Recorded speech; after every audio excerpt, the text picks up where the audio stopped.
Welcome back to the show, everybody. We got a great one lined up for you this morning. What a difference a day makes. First of all, the market is bleeding heavily this morning. We're going to get into that, but look at some of these headlines. China's central bank issues another warning. Crypto exchanges cut coins out the list. We talked about this yesterday. There's a new watermark out here, and you're going to hear why. All right, U.S. ally Bank of Israel issues CBDC pilot test. There's a lot to discuss there. And you will like this one. Illinois Blockchain Business Development Act. Oh, you're going to like who's in it. We're going to hear from Giancarlo, the crypto dad. Finally, the Congressman and MainStreamMedia bring Ripple and the XRP case front and center to what is wrong with the entire crypto space and market regulators. And Jerome Powell from the Fed is going to talk about CBDC design and the public-private relationship. This is a good one today. Let's go ahead and roll that beautiful intro. This is Digital Perspectives with Brad Kimes. Subscribe for new content notifications. Now, here's Brad Kimes. Come on in.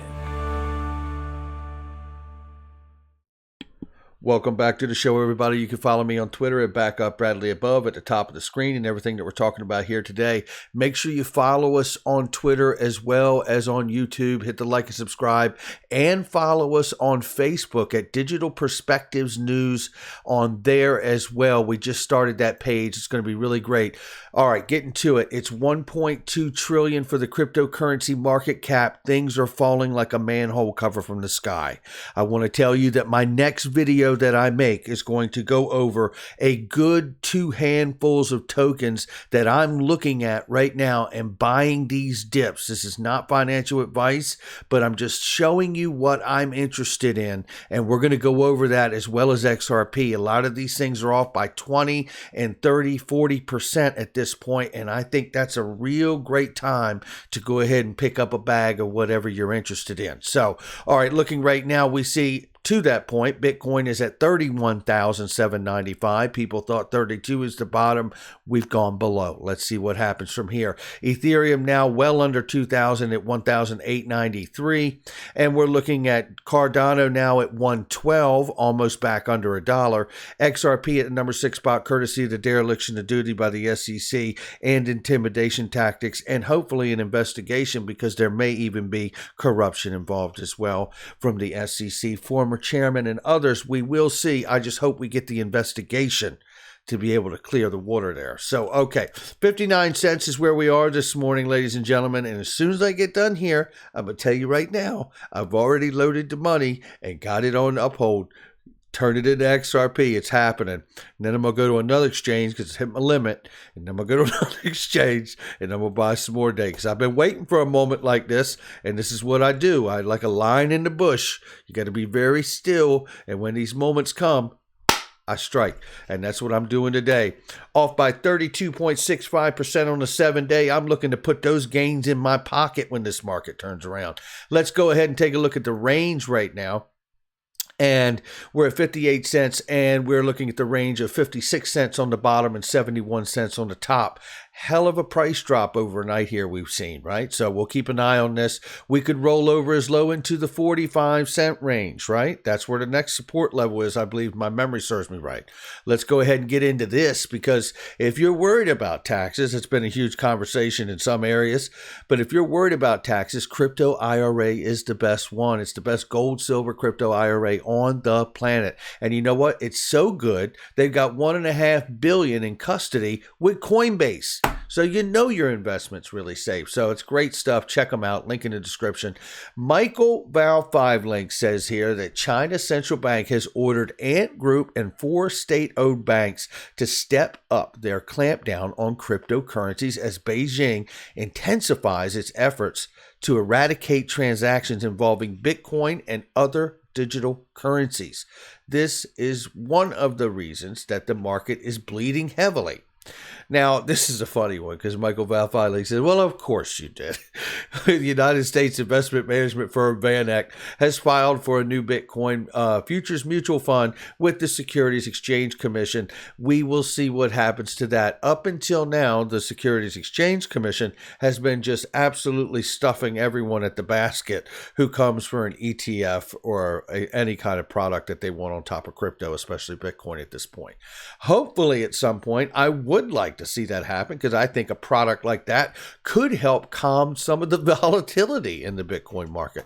At any rate, I digress. One thing I will point to is what we talked about yesterday. And funny enough, here's an article here shared by Bond Crypt, another Hall of Famer. Seems it's beginning. Those with utility will remain. This is exactly what we talked about, and we talk about it for years on this channel, is the point where the crypto market moves from speculation, and then these tokens begin to be used, and the utility of them becomes the price driver for that asset. And this, at some point, will break the dominance of Bitcoin in the market, and that will be one of the healthiest moments in the crypto space when that happens.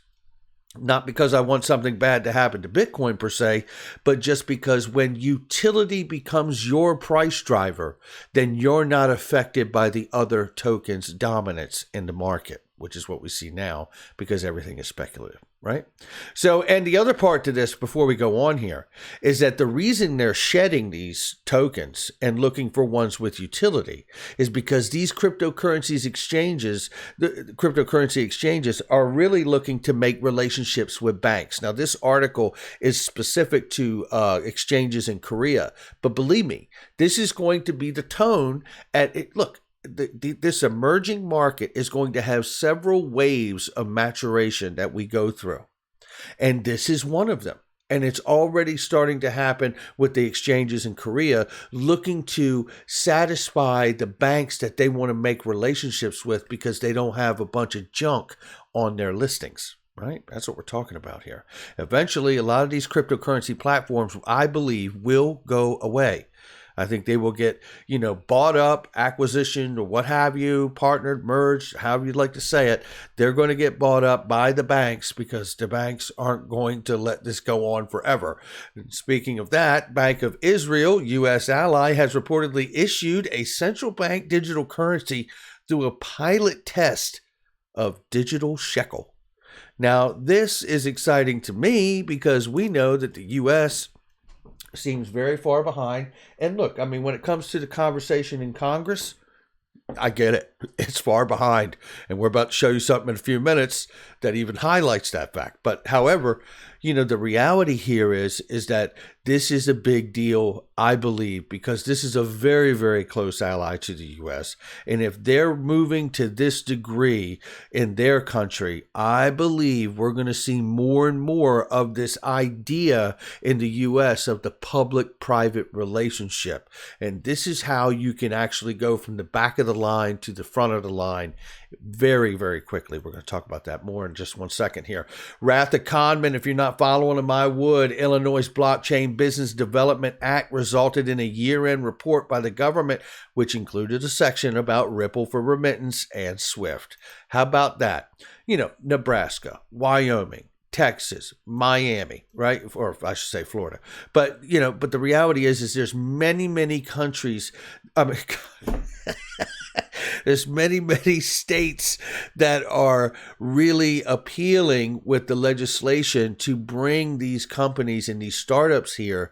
And I think it's a great thing to see that. That's one of the beautiful things about being in the United States is you have state-to-state competition with things like this to bring new businesses into that state. So here we see blockchain technology once again can simplify the global transfer process by allowing banks to communicate directly with each other without the use of an intermediary. Further, because all parties will have a copy of the ledger, the use of blockchain will reduce risk as well as the cost and the time of transfer of funds. One blockchain company in particular, Ripple Labs, has aimed to fix the international payments process. Ripple Labs operates a blockchain platform that allows banks to communicate via blockchain and transfer funds at a lower cost and almost instantaneously. According to the company, the settlement process can be pleaded within seconds and requires no pre-funding. As of November 2019, Ripple announced that it has over 300 customers with a low number of users compared to Swift, but does show growth for the company against the established intermediary. How about them apples? I mean, that to me is huge recognition of the utility of Ripple, and obviously no need to pre-fund.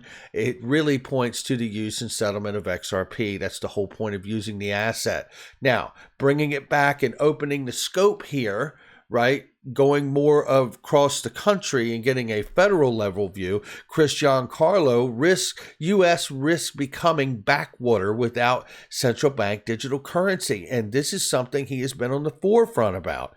When politicians hardly understand blockchain, how do you bring them around to a central bank digital currency?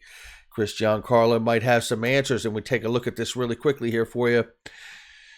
He is amazing. This guy's got such an incredible perspective and understanding of this technology in this space. That's why he's been deemed the crypto dad, right? So former CFTC chairman weighs in on what the U.S. might look like as well as benefits it could bring to the American citizen. I'm just going to go through this because it's not very long. He says, what's very clear is that China intends their digital yuan to be an instrument of state surveillance. And this is why it's one of the reasons why the Digital Dollar Project that Giancarlo is the head of, we're so animated, because we feel that our new mission is to make sure central banks wake up to this and the U.S. Fed wakes up to this, and that these social values that got us here, the rule of law, free capital markets, free enterprise, zones of individual economic privacy are ingrained in a new digital future of the U.S. dollar. Man, I like this guy. And that we don't allow ourselves to be taken in by what China's doing and match that state surveillance approach. Wow. See why he's so important? It's pretty clear. Shout out to you. It was a pleasure to meet you in Miami, my friend. And this is really reinforcing that understanding that we need the clarity. Boom. Ripple and XRP front and center in the conversation for crypto. This is Congressman Warren Davidson says financial regulators need to figure out what is a security and what is not. He says action is needed, especially on Ripple. You can't make this up. You know, I wish I had pulled the tweet and I didn't, and I apologize, but there's a great tweet on my profile from Digital Asset Investor where he shows an old clip of Jay Clayton talking about how some of these this technology out here be great for financial payments and the infrastructure needs to be updated. But then on his last day in office, he sues Ripple, the very company that is really in place to be able to solve that problem. Someone needs to investigate that entire situation. I don't know about you, but I signed that petition that went around asking Gary Gensler to investigate the former chairman and William Hinman. So with that being said, let's listen to what he says here, and shout out to Warren Davidson. Look, I'm glad the president's meeting with his regulators because, you know, this space has needed attention for some time. And by the way, yesterday we reported that the president had a meeting with financial regulators on the market infrastructure and the financial system in general. You know, frankly, we're talking crypto especially, but the whole state of financial regulation is having a hard time keeping up with the fintech, innovation that is, moving much faster than regulators can. So I think one of the big things that he has to talk about is how do we do federal policy that makes it clear what is a security and what is not. That's Gensler with the SEC. You have XRP, for example, is a cryptocurrency that could be very useful for the payment system.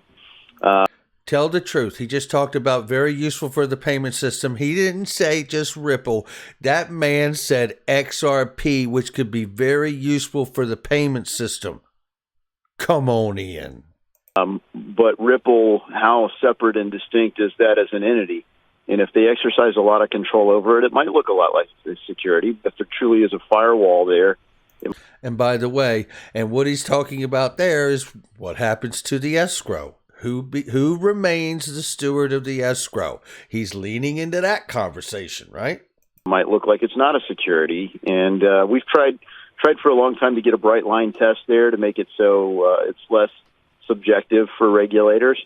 And, one of the encouraging things is Gensler really understands that. He taught blockchain courses at MIT prior to taking this current role. So it's good that he has some expertise there, and hopefully he'll listen and have good dialogue. Well, thank you to Warren Davidson for that dialogue and being on mainstream media and bringing Ripple and XRP to the forefront of this conversation, because this case with the Ripple and the SEC absolutely is about defining a backbone moment for this crypto space, this digital asset space. It is a company behind the technology.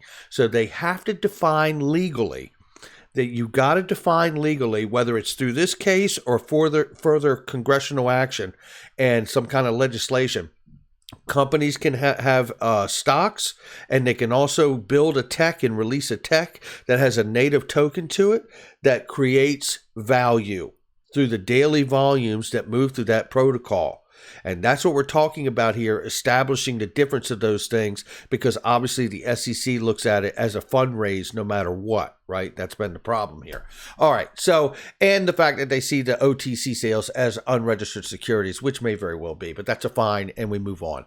So, okay, now let's go to here, because this is Jerome Powell talking about stable coins. Shout out to Jesus Tejero for this one here he sent me. And this is pretty amazing. Oh, and by the way, let me see if I have this really quickly. This is another little piece of news, and I got to find it for you because it was amazing to see this. And let me see if I can pull this up here for you really quickly on a picture. It's right here. So this was also Jesus Tejero here. Let's see if this will open up or if I just messed the video up big time. Hopefully I did not, but it should open up. But we're going to hear from Jerome Powell in just 1 second here. If we can get this picture to open, I'm sure that it will. Here, really quickly, please. I hope you do. We've got a really great video going. We don't want it to go waste here. So let's see if we can get it open. If it opens, we'll talk about it. But here is, it's not responding, it says. That's fine. We don't care if it's not responding. That's totally okay with us. Okay, so let's watch what, well, actually, maybe I will show it to you. Let's see if it gives it to us. Here it is. This is the Coinbase Visa card here, crypto meat card. And Jesus Tejero wanted to show that because now you can spend crypto anywhere and earn rewards everywhere. How about that one?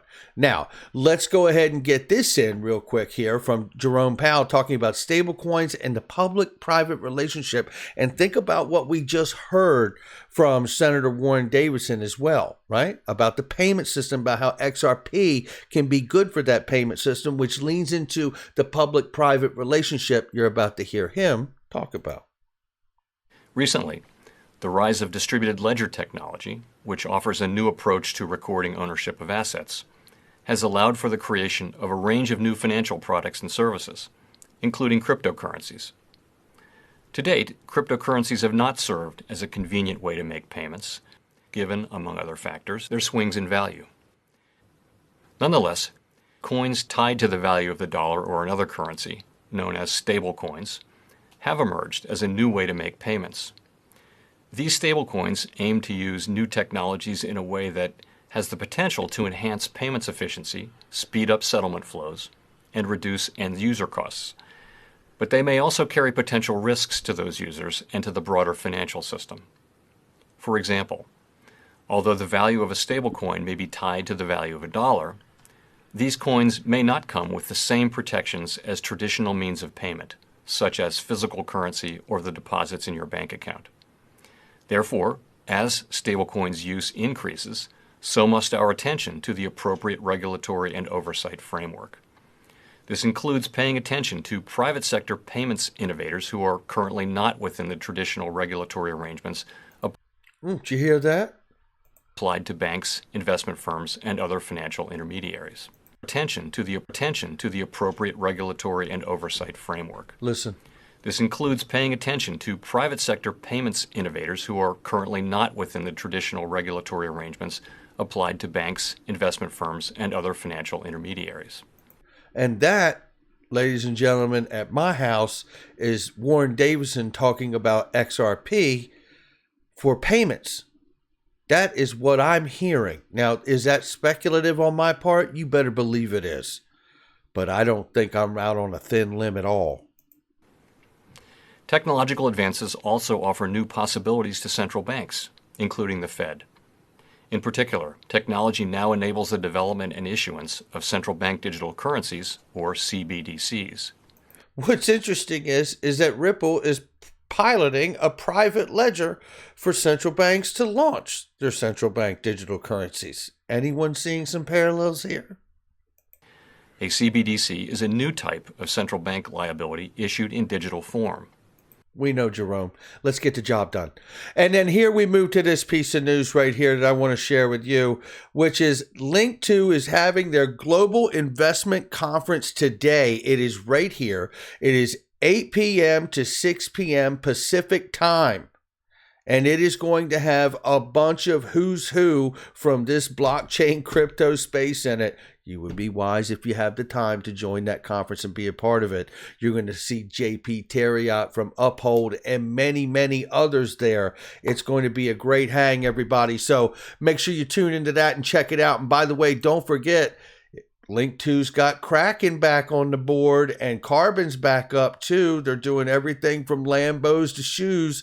It's 3D printing. It's pretty amazing. And I don't have to tell you what Kraken is. You know what that is. Keep a lookout for Ripple. Looks like Uphold sold out for the moment. That's going to do it for me. Check out all the links in the description box and the comment section. Be very careful what you click on out here, whether it's a text message or whether it's an email or what have you. That's why I put these links down there, because they're products and services that I use each and every day, and they are trusted, vetted links. I'll catch all of you on the next one.